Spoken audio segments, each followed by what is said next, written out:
morning. Well, first of all, we've got Mick Dwyer joining us today. We're just doing a Zoom call to introduce you to some of our owners and either some industry participants that are directly involved in the stable. And we've kicked off with Mick, who owns a few horses with us. I've called this little segment on our social media channel having a sit. So I'm not sure what you're into there, Mick. I sent you the email. Yeah. Let you know that we'd be having a sit. And I give you the option of having a glass of water or a coffee or a wine, but you go with the beer. So certainly did. We had a bit of technology fun as well. So lucky I'm drinking mid-strength because I'd be 3/4 cut by now otherwise. But we're on the Great Northern, so find I wake up a hell of a lot better than I do on the heavies, and I behave a lot better. So cheers to good health and happiness. Yeah, good stuff. We're obviously interrupting a dog's game at the moment, but you've got that going in the background. Close vision, so good. We'll keep track of that. And the young bloke had the kiss of death earlier. We kicked 5 in a row, and he said we'd win by 100 points, and Adelaide kicked the next 4 or 5. So we've taken a bit of control now, so we're looking all right. Nothing like an early crow. Oh. Now, I'm obviously going to have to work on my backdrop a little bit. I've got the split system air conditioner in the background, and you got a few winning photos there, so that looks good. Yeah, a few more to come, but they were pride of place in the garage for a while, and we just had a big garage clean out. So some of them found their way to this room, and we've got a stack of them hiding under the bed as well. So I'll hopefully see the daylight at some stage. Very good stuff. So first of all, Mick, what do you do with yourself during the week? Yep. So I'm a project manager at Central Highlands Water in the infrastructure delivery end. So basically, some of the bigger water, so reservoirs and tanks and big sewer pump stations, treatment plants, all the bigger infrastructure work I project manage. So we put together drawings and tender those sort of works out, and then draw up contracts and manage them all the way through, so that hopefully all the CHW customers can go to their tap and turn it on and have a nice drink of water, and then also visit the back end of it. So drop something in the loo and we'll look after you. So everything in between. Very good stuff. And what sparked your interest in racing? Obviously, I've known you for a while now. We sort of worked at Weary's there. I was there full time, and you were sort of coming in there every Saturday morning, and you're always full of energy around the horses, and seem to really enjoy it. What sparked your interest? Yeah, Dad was a quaddie punter on a Saturday quaddie punter. So on the way to play footy on a Saturday, Dad would always have the form guide out, and he'd allow me from a very young age, probably a bit too young to be honest, allow me to pick some quaddie numbers, and we'd drop into the TAB on the way to the footy or the cricket, and we put a quaddie on, and that was probably my first real experience. So I'm probably thinking back to when I was way too young, probably 8 or so. And then we'd go to the local races around Ballarat, and we used to go to the Melbourne Cup religiously. So just had a fascination with horses my entire life. Just love the unpredictability of the game, the highs and the lows and everything in between. So I'd say it was the old Saturday quaddies that sort of got it stuck in my blood, unfortunately, or fortunately, depending which way we go. Yeah, definitely. I mean, I remember vividly trips to the TAB with my dad at probably a similar age, and it's the environment there. There was people smoking in the tab, and absolutely, yeah, absolutely. It was. I know that it had. There was always someone cheering or cursing. Exactly, yeah. And the TAB that we used to drop into was just a TAB, so it wasn't a pub or anything like that. So you'd get your characters there that you'd see every week. And as a kid, you'd wonder if they ever left the building during the week. So it was always a bit of fun. And Dad and I sort of over the years, we had so many quaddies together, and we missed so many. It was back in the days whether you had a full unit or a half a unit, not the flexi. So yeah, it was always good fun. But we got close to some good ones, and but yeah, couldn't hit the mark. Yeah, no, definitely. I sort of felt the same. It was just a TAB, the one that we used to go to, and you wondered if some of those blokes ever left. But we've got a little segment we thought we would throw in there too, and you know, it's a bit of a saying I've got in life, and you probably need it around the horses because you know they're a bit frustrating at times. But I quite often say if you don't laugh, you'll cry. So. Have you got a story for us? Well, I've got a story here for us, and it involves a quaddie. Just run us through the quaddie and a little missed opportunity, and it was one that you had yourself, I think. Yeah, it was myself. So it was very much a missed opportunity. Had an Australia Day barbecue at home. I was fairly young. The day that Roman Arch won the Australian Cup. So normally I'd put the quaddie on fairly early on a Saturday, but in this instance I had a few beers first and decided to ride down to the pub doing the right thing. Got down, put a ticket on, put the ticket through the machine. I normally had a $20 Saturday quaddie, and the lady said to me, "That'll be $20, thanks." And I grabbed it to my pocket and I had $10 in the pocket. So at that point in time, I panicked a little bit and said, "I'll take a horse out by the name of Apache Cat." And that first ticket I put through was worth 60 grand to me as a half unit. And pulling Apache Cat out basically maybe 60 grand less smaller in the pocket. So something that still makes me sick when I think of it. And I've probably only just learnt to smile about it recently. I'm sure everyone else will get a smile out of that one. Another story you've got there involves What a Beauty, who you've bred a few horses out of, and obviously Fast Plan's been a winning horse in our stable. What's the story about What a Beauty and the missed opportunity about being in a Melbourne Cup winner? Yeah, that hurts as well. So we bought What a Beauty as a young weanling, Darren Weir and I, and had a bit of success through the times with her, and we sent her across to Adelaide.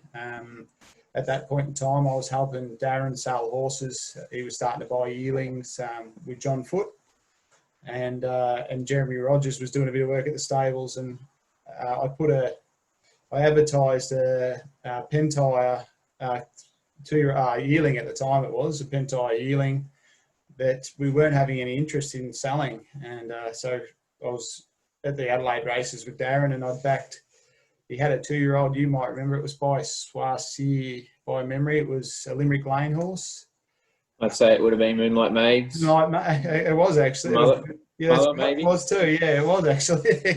Hadn't thought back that far, but I backed it fairly heavily into I'm not a big punter, but I had a good go that day at that horse, Moonlight Maid's mum, into What a Beauty, who was running in a listed race. And as we saddled up, I used to help Darren saddle up when I was involved. And as we were saddling up, I sort of suggested to him that I couldn't believe that we didn't have any interest in this Pentire colt. And if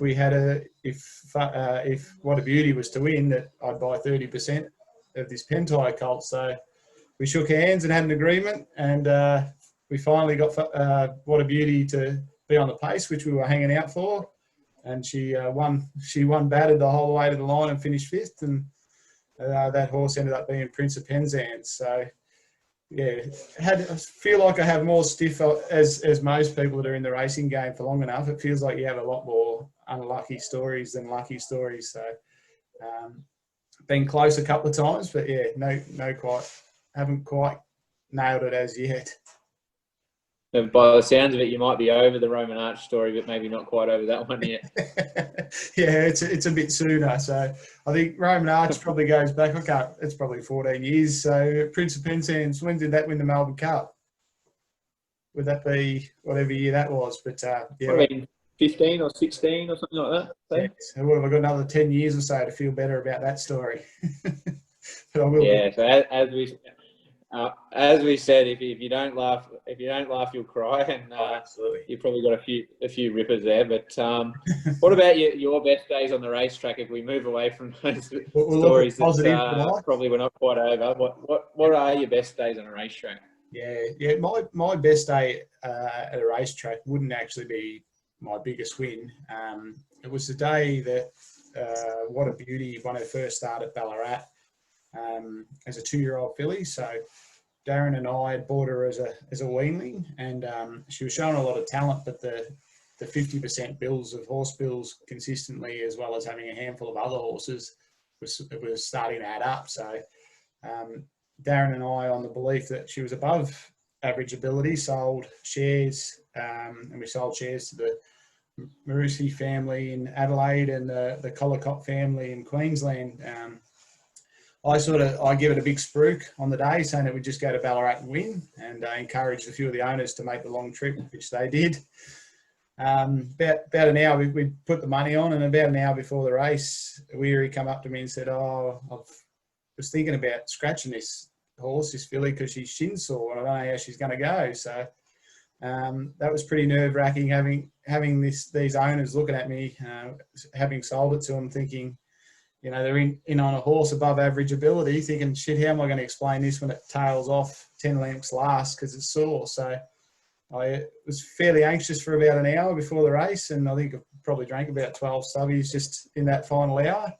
And then very, very thankfully, she come out and she won her first start anyway. So that was probably the first time that, having been involved with the horse since she was a weanling and having sold it, I got more enjoyment out of others winning than I did myself on that particular instance. So that was also 4 days before Bella was born, my daughter. So it sort of stays in the memory bank. And I wasn't meant to get drunk that day because we were close to labour, but the anxiousness and the nervousness kicked in, and I was in the bad books for a while, but we got the victory. So it was all worth it. But that'd definitely be the best day I've had at a racetrack.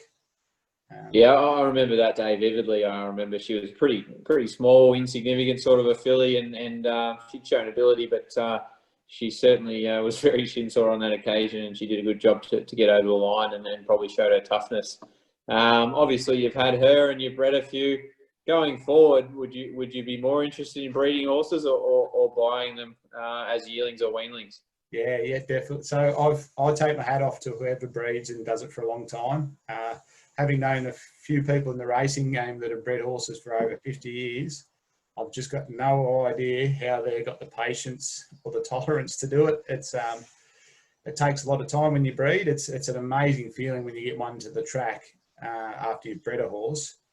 But the patience, you're sort of 3 to 4 years in before you actually get an opportunity to get to the track, and you're stuck with whatever you foal down. So for me, it'll be weanlings and yearlings from now on, and we've set up a bit of an adjustment farm out of town, which we're building some little stables, so that'll be our go from now on. We'll buy a weanling or a yearling and send it to a certain trainer, hope that we can have a bit of success.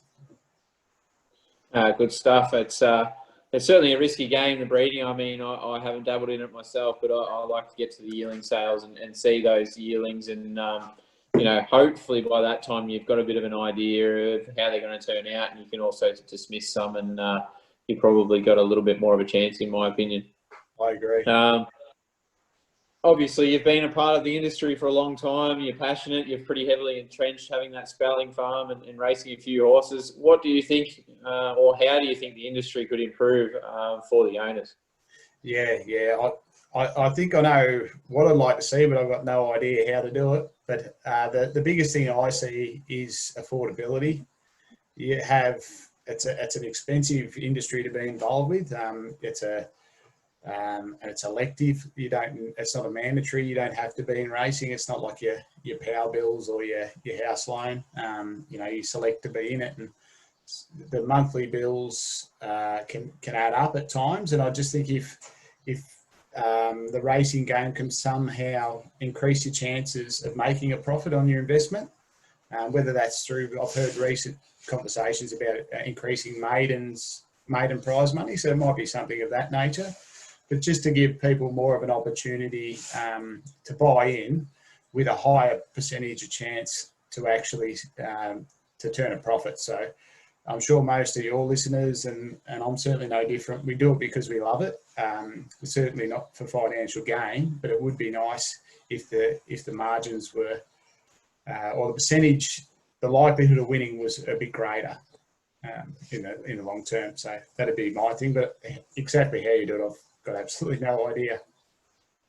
Yeah, definitely that maiden thing is something I know has been discussed in the past, and then yeah, I can understand about the affordability. It's obviously a bit of a luxury item and a hobby, and we obviously appreciate your support in our stables. But you know, how that becomes more affordable, as you say, I'm not sure, and I probably don't have the answers for that question. But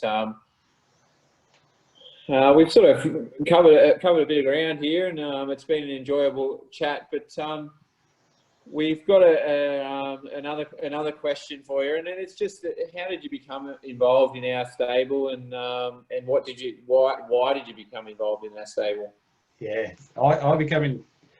It's because of you, definitely because of you that I've become involved. So I can't recall when it would have been, how many years ago it was when we were both at Weir's, and you just announced to me one day that we're out cleaning we might have finished for the day, and you announced that you were going to head up Darren Weir's stable at Warrnambool, which was the first time Darren had been there. Would that be 10 years ago, 12, 15? It'd be 10. I reckon it'd be 10 or 11. I reckon I was 20 or 21. So I was only a young fella, but I remember that time. Yeah, so I obviously got to watch you from afar for those early days, both at Weir. So for me, you showed that you were certainly the next big thing to come out of that stable. And then, so when you went to Warrnambool, I got to watch you from a distance of watching the horses, seeing how you obviously had a new complex being Warrnambool. Darren had never trained from a beach, and the horses had often come back a little bit heavy at the start. And then I got to watch you work it out and them get fitter and better and better in the coat. And I was super impressed with the way in a 12-month period how you could pick up something that was a little bit foreign, as in the beach activities, and come up with a process and a plan. So I got to watch you for a long time and speak to you about how you were going, and was nothing but impressed. So I was always keen to give you a horse when you got a ticket, and then I unfortunately give you a real bent-legged one first up, one that I bought at the sales without looking at. One day when my daughter was homesick from school, and I jumped on and wasn't meant to be bidding on a horse, and bought a horse, and we sent it to you, and you did incredibly well to get that horse to the trials. Couldn't quite get it there, and then you've done really well with the rest. So I know I've promised you a good one, and that's still to come. So I'm still confident I'll find you one at some point in time. Yeah, no, we will be looking forward to that. We've had a little bit of success, but I'm sure we'll have some more going forward, and I appreciate that you've sort of followed the stable and joined in. Now, we've got a couple of standard questions we're going to ask everyone that comes on. One racing related, and a couple left of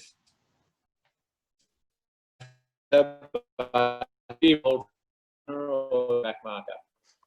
I'd like a front runner. Haven't had one yet. That'd be good. Palmer or a Palmy? Palmer. Very good. And does the tomato sauce live in the cupboard or in the fridge? My tomato sauce lives wherever the kids leave it. Could be anywhere. Sometimes in bedrooms. Very much on the fence there, Mick. No, thanks very much for joining us, and we appreciate you giving up some of your time, and appreciate having a sip today, having a beer, and we look forward to seeing you on a racetrack soon. My pleasure. Look forward to it. Thanks, Mitch.